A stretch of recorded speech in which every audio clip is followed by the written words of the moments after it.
Ghosted की है, जिसकी शुरुआत होती है सैडी नाम की महिला से। सैडी अपनी कार से वॉशिंगटन डीसी की तरफ जा रही होती है। रास्ते में उसका फोन बजता है और डॉक्टर क्लॉडिया कॉल करती है। क्लॉडिया सैडी को याद दिलाती है कि आज उनकी अपॉइंटमेंट थी। वह कहती है कि उसे पता है कि सैडी अपने सहकर्मी की मौत की वजह से दुखी है। सैडी जवाब देती है कि वो उस इंसान को ज्यादा अच्छी तरह नहीं जानती थी, लेकिन फिर भी कुछ तो जुड़ाव था। डॉक्टर उसे समझाती है कि इस दुख से बाहर आना जरूरी है, वरना उसका असर उसके प्रोफेशनल लाइफ पर पड़ेगा। लेकिन सैडी अभी तक इस हादसे को भूल नहीं पाई है। अब कहानी में एंट्री होती है कोल नाम के एक आम से इंसान की, जो एक नर्सरी में काम करता है और पौधे बेचता है। एक दिन सैडी उसी दुकान पर आती है और एक पौधा पसंद कर लेती है। कोल उसे बताता है कि इस पौधे को 2 से 3 दिन में पानी देना जरूरी है, वरना ये मुरझा जाएगा। सैडी कहती है कि उसका काम ऐसा है कि वो कई दिनों तक घर से बाहर रहती है, इसलिए वो पौधे की देखभाल नहीं कर पाएगी। इस पर कोल मना कर देता है और कहता है कि वह ये पौधा उसे नहीं बेचेगा,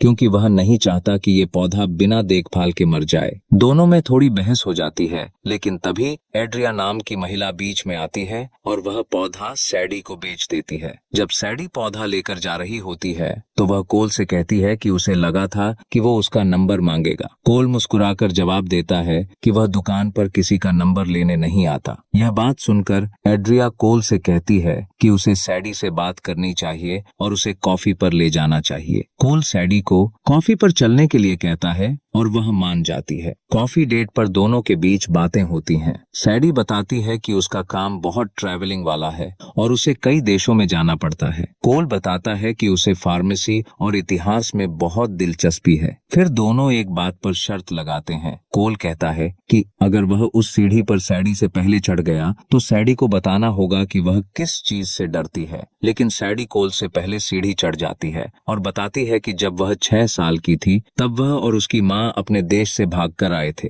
उस समय वह बहुत डरी हुई थी, लेकिन उसकी माँ बहुत स्ट्रांग थी। उसी दिन सैडी ने तय किया था कि वह कभी किसी चीज से नहीं डरेगी। इसके बाद दोनों रात को एक क्लब में जाते हैं। वहां वे डांस करते हैं, ड्रिंक्स लेते हैं और अपने दिल की बातें शेयर करते हैं। कोल को महसूस होता है कि उसकी लाइफ में एक बार फिर खुशी आई है। वह घर जाकर अपने पेरेंट्स को सैडी के बारे में बताता है, लेकिन धीरे धीरे कोल सैडी को लेकर बहुत ज्यादा जुनूनी हो जाता है। वह हर वक्त उसे मैसेज करता रहता है। उसके पेरेंट्स उसे समझाते हैं कि ऐसा करना ठीक नहीं, पर कोल रुकता नहीं। जब सैडी की तरफ से कोई जवाब नहीं आता तो कोल परेशान हो जाता है। तभी उसे याद आता है कि उसका इनहेलर सैडी के पास ही रह गया है, जिसमें उसने एक ट्रैकर लगाया हुआ था। वह उसी ट्रैकर से सैडी की लोकेशन ट्रैक करता है और पता चलता है कि वह लंदन में है। कोल कभी अपने देश से बाहर नहीं गया था, पर अब वह अपनी माँ के कहने पर सैडी को सरप्राइज देने के लिए लंदन जाने का फैसला करता है। जब कोल लंदन पहुंचता है तो एयरपोर्ट से कुछ लोग उसे एक गाड़ी में बिठा लेते हैं। वहां एक आदमी उसे टैक्समैन कहकर बुलाता है। वह कहता है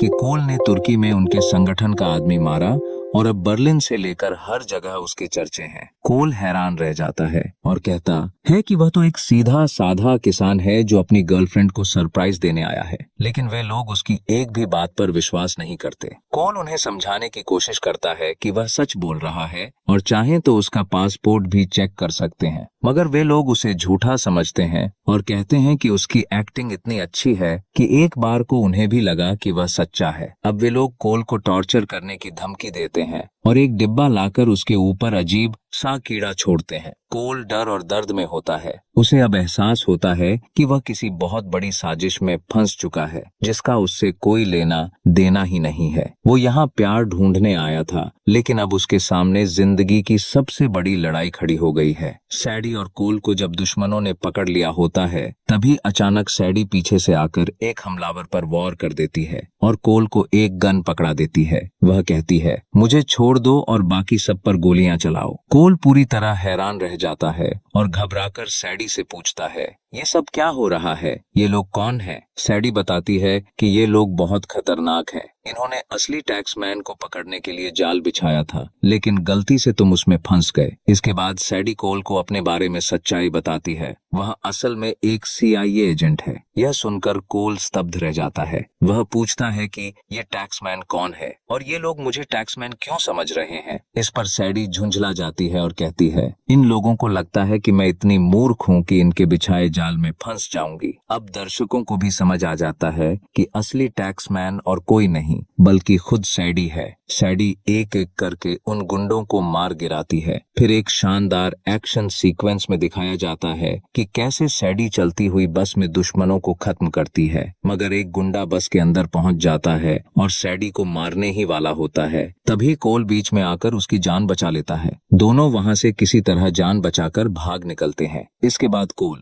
सैडी से नाराज हो जाता है और कहता है, तुम झूठी हो। सैडी जवाब देती है, मैंने तुमसे कभी झूठ नहीं बोला। जब बात मेरे जज्बातों की आई, मैंने तुमसे वो सब कुछ शेयर किया जो मैंने कभी किसी से नहीं किया। कोल पूछता है, क्या तुम्हारा वो को वर्कर वाला किस्सा भी झूठ था? सैडी गंभीर होकर जवाब देती है, मैंने ही उसे मारा था क्योंकि वो हमारे दुश्मनों के साथ मिली हुई थी। अब कोल को बहुत बड़ा धोखा लगता है। वह सैडी से कहता है कि वो अपने घर वापस जाना चाहता है, लेकिन सैडी उसे रोक लेती है और कहती है, अब तुम वापस नहीं जा सकते क्योंकि दुश्मन तुम्हें टैक्समैन समझते हैं। अब तुम्हें मेरे साथ चलना ही होगा। इसके बाद दोनों पाकिस्तान पहुंचते हैं, जहां वे एक व्यक्ति से मिलते हैं जिसका नाम है मार्को। मार्को बताता है कि हाल ही में गुफा में जो लड़ाई हुई थी उससे उसे अंदाजा हो गया था कि दुश्मन वही है। दुश्मनों ने नाम का एक खतरनाक बायोकेमिकल हथियार चुरा लिया है। यह हथियार इतना ताकतवर है कि इसे चुराने की हिम्मत सिर्फ एक इंसान कर सकता है, लावेक। लावेक कभी फ्रांस की खुफिया एजेंसी के लिए काम करता था, लेकिन अब वह एक खतरनाक अंतर्राष्ट्रीय अपराधी बन चुका है।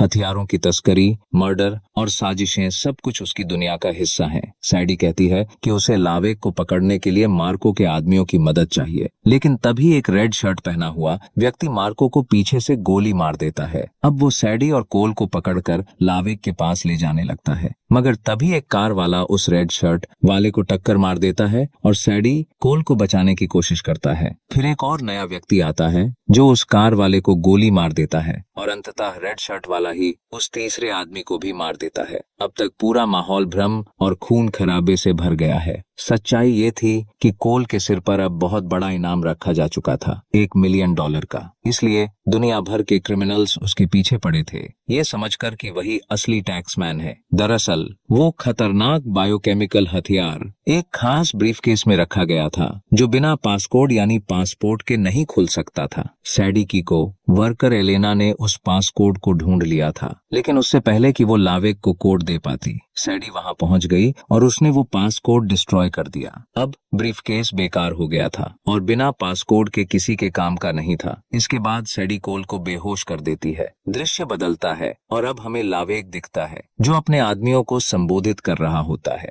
वह कहता है कि ग्रेट खान दुनिया के महानतम हत्यारे थे। उनका कहना था कि अगर तुम किसी खान को खोजना चाहते हो तो लाशों के ढेर के पास जाओ। लावेक को यकीन हो जाता है कि कोल ही टैक्समैन है। वह कहता है, अगर हमारा मिशन कामयाब हुआ तो हम अमीर होंगे और अगर नाकाम रहे तो मौत तय है। इसके बाद लावेक कोल पर $1 मिलियन का इनाम घोषित कर देता है। अब कहानी में सैडी फिर से प्रकट होती है। वो कोल को बांधकर लावेक के सामने ले जाती है। लावेक कोल को देखकर कहता है, तो तुम ही हो टैक्समैन? तुम्हें देखकर मुझे अपने पुराने दिनों की याद आ गई। एक समय में भी सैडी के लिए काम करता था, लेकिन जब समय आया तो CIA ने मुझे अकेला छोड़ दिया। लावेक सैडी से कहता है, पासपोर्ट दो और अपनी जान बचा लो। सैडी मुस्कुराकर जवाब देती है, जब तक मेरे ईरान के पैसे नहीं मिलते मैं बस इस पर नजर रखूंगी। इतना कहकर सैडी लावेक के आदमियों के साथ एक प्लेन में चढ़ जाती है।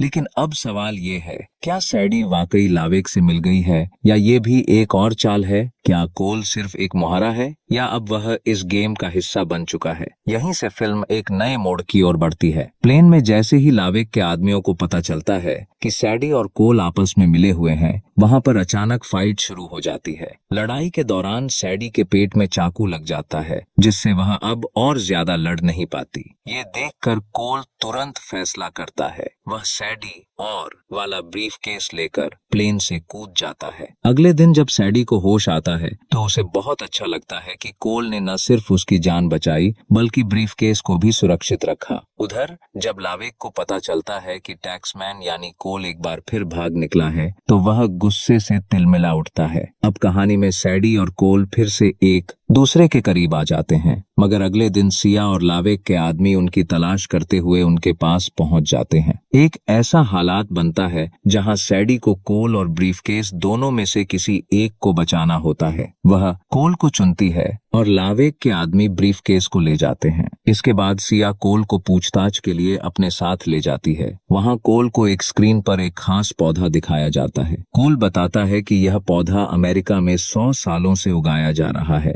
आम लोग इसे खाने के लिए इस्तेमाल करते हैं, लेकिन एस्टैग नाम की एक रहस्यमयी संस्कृति इसे धार्मिक रिवाजों में प्रयोग करती है। अब सिया और FBI मिलकर एक योजना बनाते हैं। वे लावेक को पासपोर्ट का आधा हिस्सा देने का नाटक करेंगे, जिससे वो उनका विश्वास जीत सकें और उसे पकड़ सकें। लेकिन इस मिशन में उन्हें कोल की जरूरत थी। कोल शुरुआत में मना करता है, लेकिन अंत में मान जाता है। सैडी कोल को रोकने की कोशिश करती है, पर वह फैसला कर चुका होता है। दूसरी ओर लावेक के लोगों को सिया का ऑफर मिल जाता है। कोल लावेक से मिलने के लिए उसकी बताई हुई जगह पर पहुंचता है। वहां लावेक पहले ही सिया के उस एजेंट को मार देता है जो कोल को गाइड कर रहा था। अब लावेक कोल से पासपोर्ट मांगता है। कोल थोड़ी देर तक बटन को गोल गोल घुमाकर उसे चढ़ाता है। लावेक गुस्से में कहता है कि अगर कोल ने पासपोर्ट नहीं दिया तो वह जबरदस्ती निकाल लेगा। तभी अचानक सैडी वहां पहुंच जाती है। इसके बाद एक्शन रुकता है और समय बीतता है। अंत में हम देखते हैं कि कोल और सैडी